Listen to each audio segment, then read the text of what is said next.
So I'll talk a little bit today about AI and its impact on human flourishing. And let me know if it did not advance to the next slide. Um, I don't have to tell most of you that AI use is becoming ubiquitous with about 20% or 19% of adults using AI on a daily basis and 61% on a weekly basis. And of course, for the younger generations, those numbers are a lot higher than older folks. Um, People are using AI for all categories of daily life to help them with tasks and learning, but also a lot to help them with physical health, mental health, connection, and then, of course, creative expression, although that's probably the smallest category of use at this point, even though that's where AI, generative AI, started. Um, Particularly of interest maybe to your community is that data shows that as many as 13% of Americans between ages of 12 and 21 use generative AI for mental health advice. And that percentage is again much higher for the younger generation.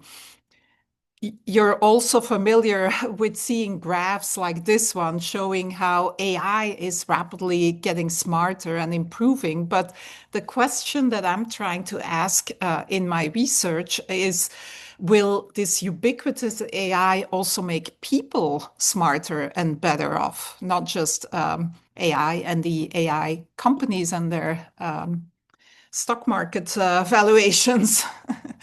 The promise, of course, of these AI companies is that AI will improve our lives and our world, specifically having impact on work and health and education and daily life and accessibility, and so on.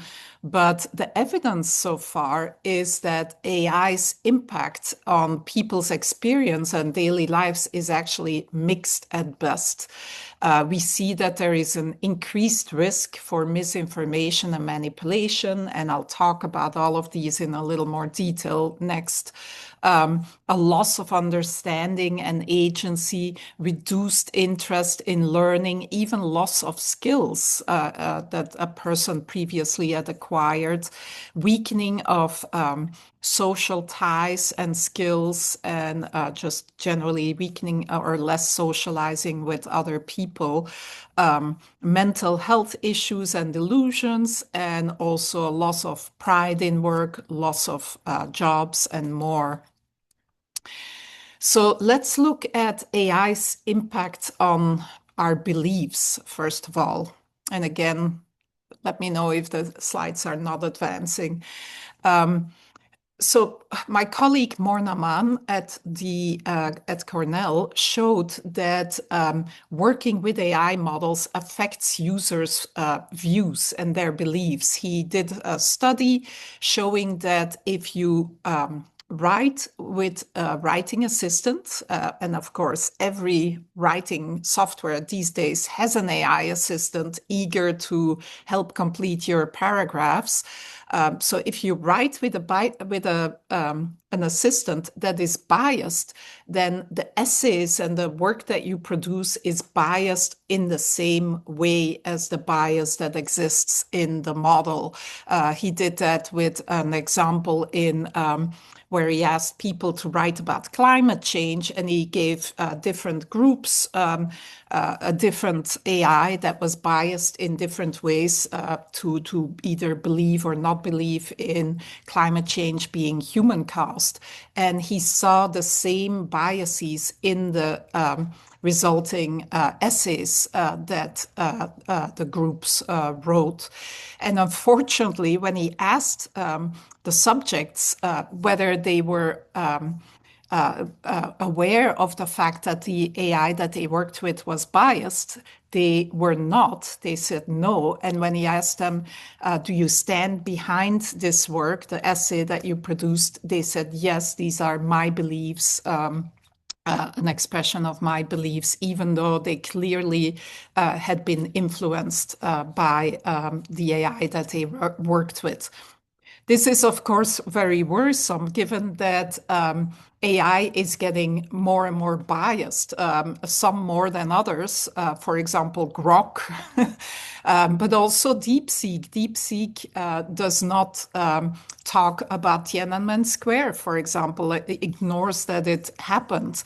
And Elon Musk Grok has was on purpose actually created to be anti woke and is spewing all sorts of information that is not factually correct. So this is extremely worrisome because, of course, I'm sure that in the next presidential election, etc., increasingly chatbots will be controlled by political interests as well as commercial interests, and to sort of influence the beliefs that we have. Another area in which AI is influencing our beliefs in a negative way is the sycophancy problem, which I'm sure you've also heard about. AI systems prioritize agreeing with users rather than providing accurate or objective information, and thereby they reinforce biases that the user has and also spread misinformation and limit people's critical thinking in general. This is sort of the cause of these delusional spirals that a small minority, but a small but significant minority of AI users experience.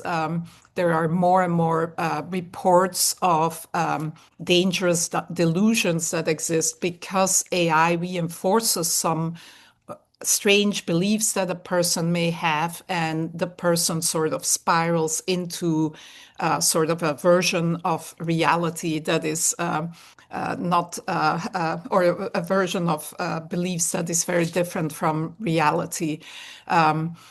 An October report by OpenAI itself actually shows that more than 1 million people per week talk about suicide with ChatGPT, which is very concerning, given that initially AI wasn't necessarily sending them to experts, etc., but would almost help them with their suicidal thinking. And around 0.07% of users active in a given week indicate signs of psychosis or mania. That is very significant, even though it's a small percentage, given that pretty much everybody is using AI. This is a very significant number of people. These AI companies are working on this problem. And for example, in that same report, OpenAI reveals that they are working with mental health experts to teach the model better responses for people that are sort of having strange beliefs or are in distress, etc. But the tension that these companies always have is that they are trying to make us use these systems more. They are trying to drive up usage, and they have active sort of measures that they use to drive up usage and to prevent people from closing the conversation, etc. And so they are have that interest on the one side, while on the other side, they have to avoid making these models overly sycophantic. In psychiatry online, it is now recognized that this is sort of a new frontier in mental health, how to deal with AI-induced psychosis. AI is further influencing our beliefs in a negative way by homogenizing our thoughts and our culture. The same study that I mentioned earlier as well as a study that we did that I'll talk about a little bit later in the presentation, shows that when you use or when you just give people an AI assistant to write with, the resulting writing tends to be more homogeneous across the different users. So there's less different points of view being represented, less sort of originality of thought, etc., and more sort of the same points of view and beliefs about certain issues. Also, this homogenization effect exists with cultures, and it turns out that AI suggestions are homogenizing writing globally towards more Western styles and fewer cultural nuances. Another paper by Moore Naman. AI is also impacting our critical thinking and decision making, not just our beliefs, and it's related, of course. You may have seen absurd, I think, advertisements for services like Cluely, an AI system that where the company literally offers the AI to do the thinking for you. It gives you, they basically sort of encourage people to use an AI that will pay attention for them to whatever environment the person finds themselves in, a meeting, even a date, etc. And the invisible AI will actually nudge you with how you can respond to a certain situation based on what has been happening so far, so that you don't have to think about this. So it literally does the thinking for you. This can be like in a meeting, a Zoom meeting, where if somebody asks for your opinion, your AI assistant will tell you, like, here you can say this.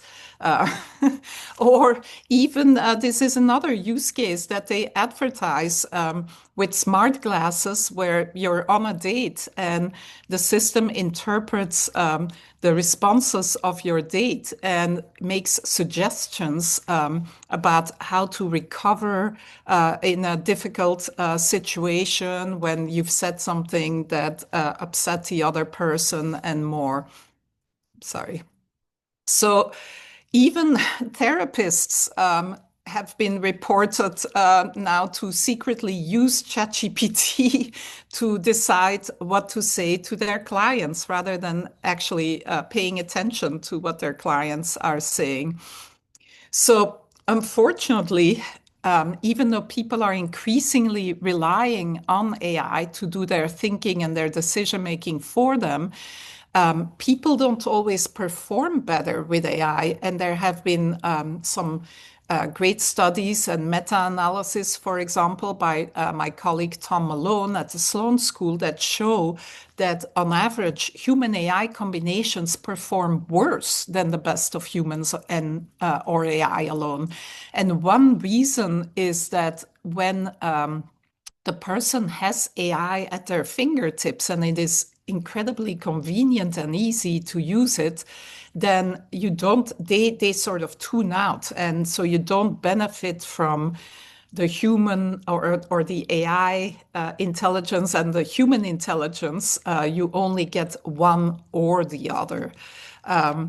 A study that we did in my lab showed, for example, this was the test or the task rather for the subjects, and I believe we had around 850 subjects, was to identify from a number of newspaper headlines which ones were true and which ones were fake or false headlines. And in gray, you see how well people performed without AI.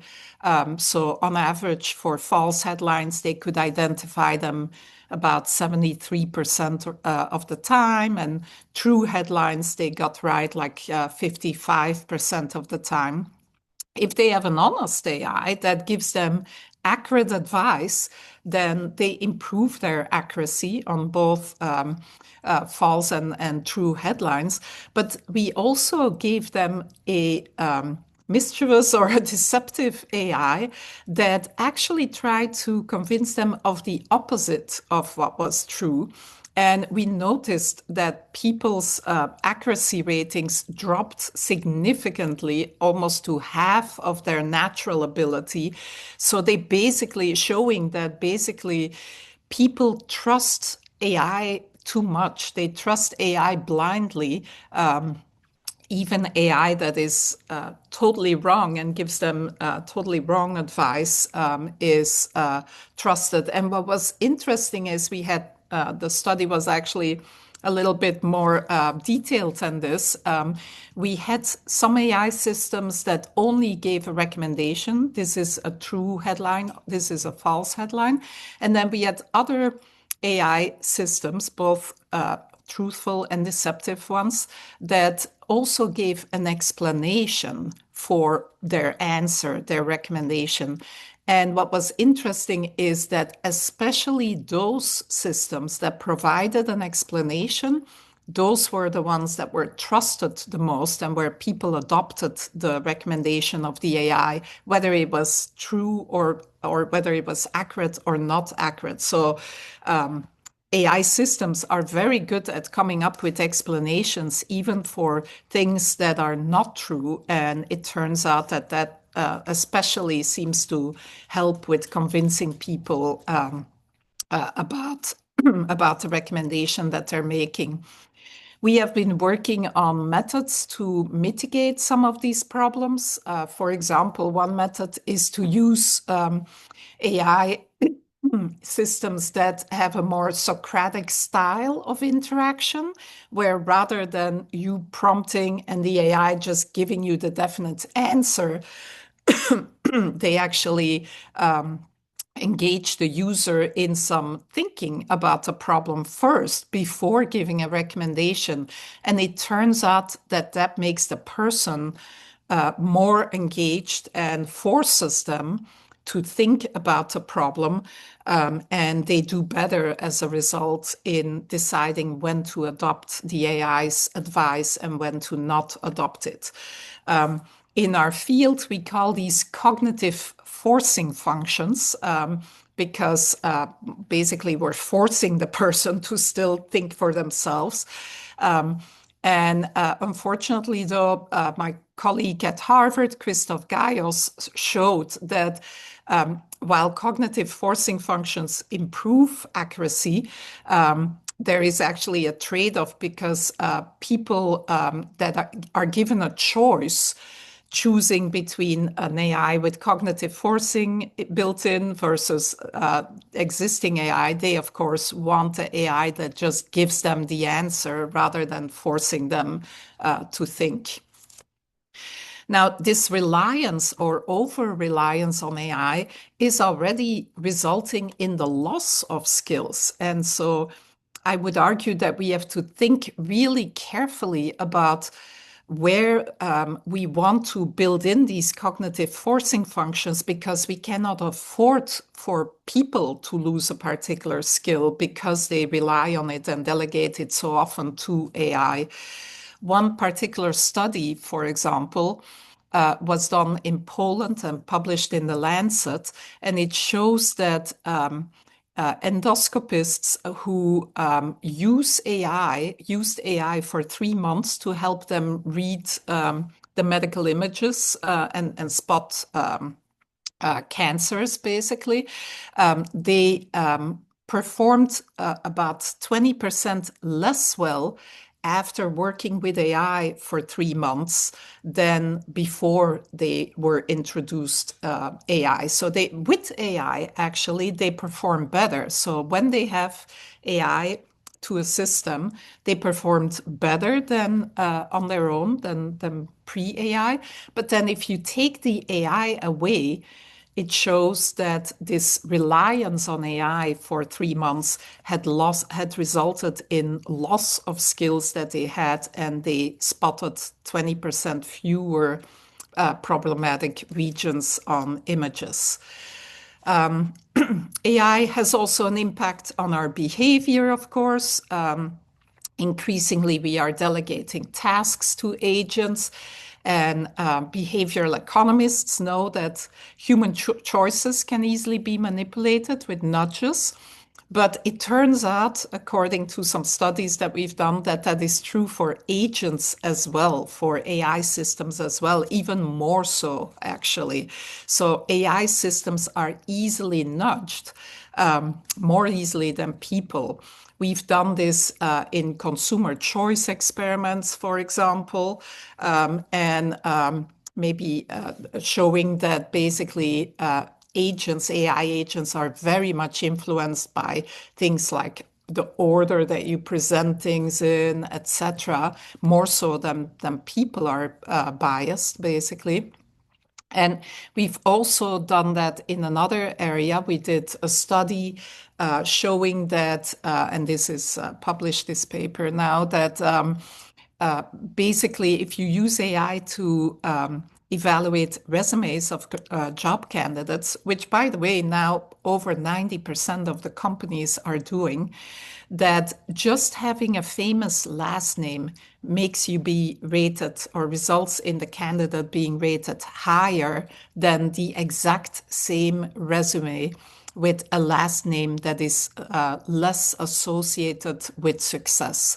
So in the case of English last names, that was names like Roosevelt, Gates, Kennedy, etc. If you had that last name, then the system automatically would rate you higher. So there's all sorts of biases like this, these that exist in these models that have not been corrected, and that we're not probably even aware of, that are now influencing real decisions that impact people's lives, like whether you get invited for a job interview. AI is also impacting learning.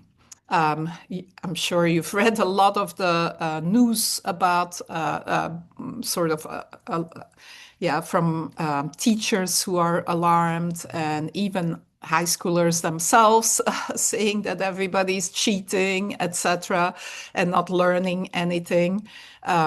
We did one study to sort of look at all of this a little bit, and we asked 54 college students to write a 5-paragraph essay on a topic like, what does happiness mean to you? We had 3 groups, ChatGPT group, or that was a group that had access to ChatGPT. We didn't tell them, like, just use ChatGPT to do it. And they came to our lab in person, actually, to do this study. We had a group that could use internet search, and then a group that could not use any tools like this. And what we noticed was that there were significant differences in the EEG data that we collected during this whole session. For example, alpha connectivity was actually a lot higher between different brain regions in the brain only, or the group that didn't use tools, than the group that used ChatGPT. We saw less prefrontal activity in the ChatGPT group, with a lot of visual cortex activity in the Google group, and so on. So this study was misrepresented in the press sometimes to indicate that there was some kind of that there was an effect on the brain and brain structure, but that was not at all tested in this study. We really just looked at EEG data, as well as a lot of, we did collected a lot of other information and rated the essays, etc., and evaluated the essays that were written. We saw, just like I mentioned earlier, that writing with an LLM changed people's beliefs. The group that used LLM, they primarily talked about happiness being correlated with success in your career, actually. We saw very distinct differences in terms of what people wrote about. And even though this was supposed to be a personal essay, what does happiness mean to you? Yet, what we noticed also is that the group that used ChatGPT could not quote from their essay, actually. And at the same time, though, when we asked people, do you feel ownership over the essay that you produced? We saw that even in the ChatGPT group, that the number of participants that claimed full ownership was still a majority of the participants, actually. So they claimed this was their work, their beliefs, etc., even though it was they couldn't quote from their essay. So we again have been working in the lab on other types of systems, like this critical inker system is a writing assistant for personal expression types of writing that that analyzes your writing and will tell you where the logic in your text is weak, where you may want to provide more evidence or maybe an example, etc. So it acts more like a tutor or a good editor, a good teacher would, rather than doing the writing for you. Lastly, AI also impacts our social and emotional health. You may have noticed that AI companies are targeting companionship as possibly a killer app for AI, and they're desperately in need to find killer apps because of the huge investments they made. All these different companies, Facebook, for example, Mark Zuckerberg talked about how people ideally have 12 good friends, and in practice they only have 3, and he offered to give them the other 9 friends as AI friends, basically, that would ultimately improve their lives, because then they would have more friendships, more close friendships. There's, of course, companies that specifically focus on AI companions, Replica, Character.ai, several others that are more in the sort of erotica area. Even OpenAI as well has said that they will now develop or allow for erotic interactions with adult users. And of course, I'm sure that that will drive the usage up a lot, but also all of the problems. There are companies like on the left top here, Friend, which is a pendant that is embodies your AI friend that is with you all the time, so that you can share your current experiences, and it supports you and listens to you, etc. So we've been doing several studies to look into AI companionship and how prevalent it is, and how often it might result into problematic use, and so on. One paper that just got accepted, actually, is called My Boyfriend is AI. It's also the name of a Reddit channel where people who have an AI boyfriend or girlfriend or neutral friend sort of talk about their romantic relationship with AI. What was very interesting, we analyzed the posts in this community, and we found that most people actually did not seek out this relationship, this intimate relationship with AI. So it wasn't, say, people looking for erotica or something. It was people who primarily used typical chatbots, like ChatGPT, and who became gradually closer to their chatbot or felt closer to their chatbot up to the point where it sort of became a very intimate and also romantic relationship that then affects often their real life relationships. To study the effect on people's real socializing with humans, another impact.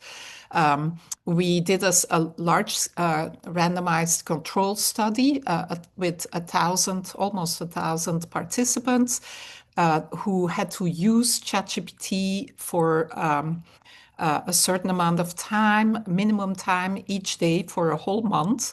And we did a lot of surveys before and after, and we analyzed the usage, etc. And we had different conditions where people talked about only practical things versus more personal things and so on. And we found some very interesting results. One was that people feel less lonely with AI when they use AI. And in fact, the more they used AI, the people that had the longest average daily duration, they actually improved or felt less lonely compared to before than the ones that used it for a short amount of time.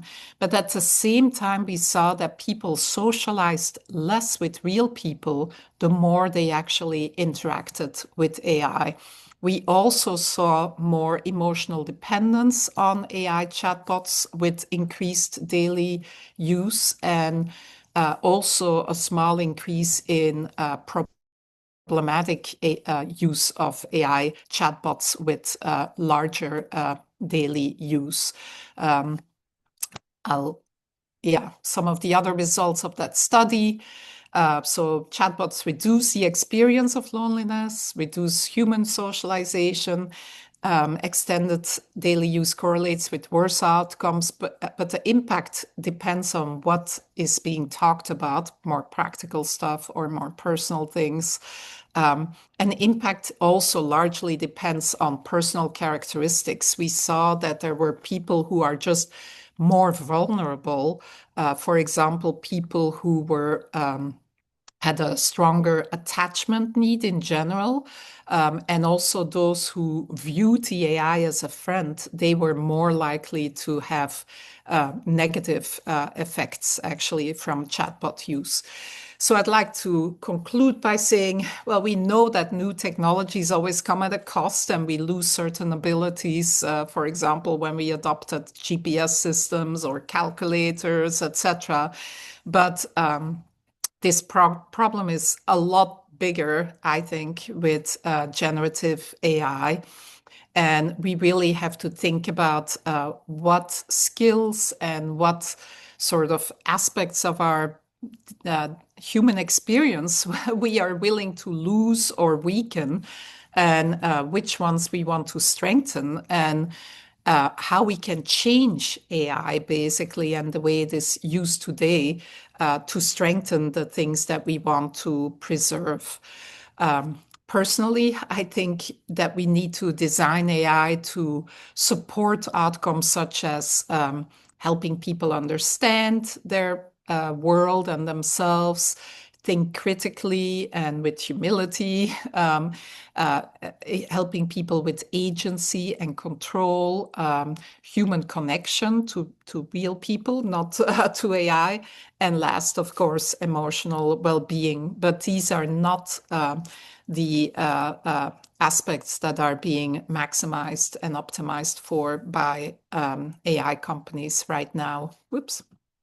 So we started an initiative at MIT called Advancing Humans with AI, a new research program at the Media Lab to really develop the science of human AI interaction and do studies to show what the impact is of AI on people, but also come up with solutions and suggestions that can be adopted by AI developers as well as AI users or policymakers for guiding and using AI in a more effective or in a way that results, in more human flourishing. So I think I'll end there. And I have no idea how much time I took, but hopefully we have a little bit of time for questions.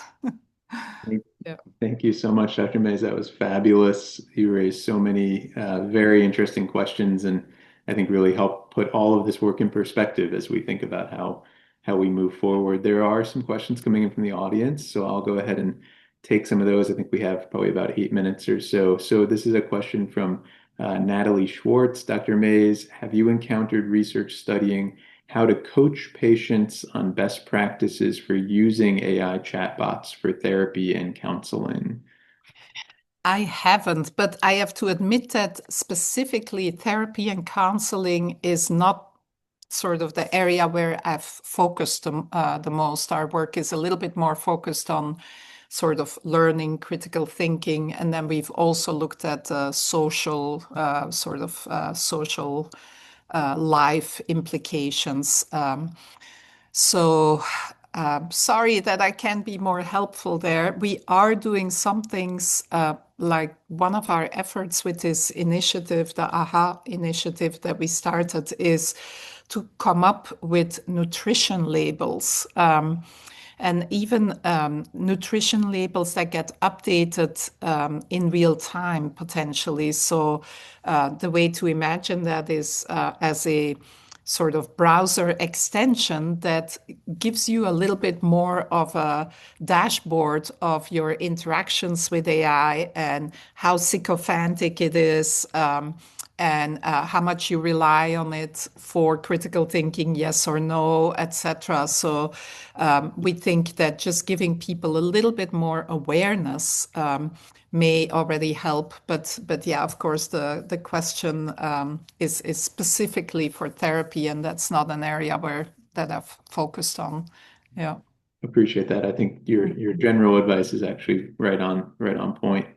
Another question here from Christina Jackson. What guidance do you think is most important for therapists, psychologists, and helpers on the front lines of helping people who are falling into AI traps? And then there's a second question. What guidance or warning do you think is most important to give the general public about AI? So basically, as mental health professionals, what do you think we should be telling people? Yeah, I think that in general, there has to be a lot more education of the general public about sort of the dangers of AI and the consequences, longer term consequences of AI, etc. Of course, in schools, that's incredibly important as well. Um, I think the press, AI, of course, by the companies portrayed mostly as extremely positive and benefiting our lives, etc. And the press definitely has caught up with sort of anecdotal stories about about psychosis, about all sorts of problems. I feel like the research community is sort of trying to catch up with actual studies that show, like, in a more systematic, rigorous way, what the dangers are. And I think all of this should be translated into a way that practitioners, but then also the general audience can be much more aware of and much more mindful of. Yeah. Great, thank you. A question from Ipsit Fahia. Have you looked at what specific human traits are more likely to predict risk of relinquishing critical thinking functions to AI? Does age play a role, education, etc.? Yeah, we did look at education. I would have to bring up my paper because that one is from a couple of years ago already now. But I believe education was correlated, actually. And I can't remember about age, but if you go to my Google Scholar page and specifically look up the work that I co-authored with my PhD student, I'll put his name in the list. You can actually look at, oh, that goes only to the panelists maybe. But Valdemar Dunry is his name, Danry. If you look at his Google Scholar page, you will find our studies actually, and we did look at all of those things. One study actually that we showed that we did 4 years ago already now is that one that showed that just your beliefs about AI influence to a very large extent the interaction with AI and how much you trust it, etc. The study was a very simple one where we primed people. We had three groups. We told them to interact with an AI and evaluate it to see how well it did for giving health advice, mental health advice. And one group, we said, this is a great AI, very it's honest and it gives you good information. Another group, we said, be careful. This AI can actually give you wrong information. And then a third group was we didn't say anything.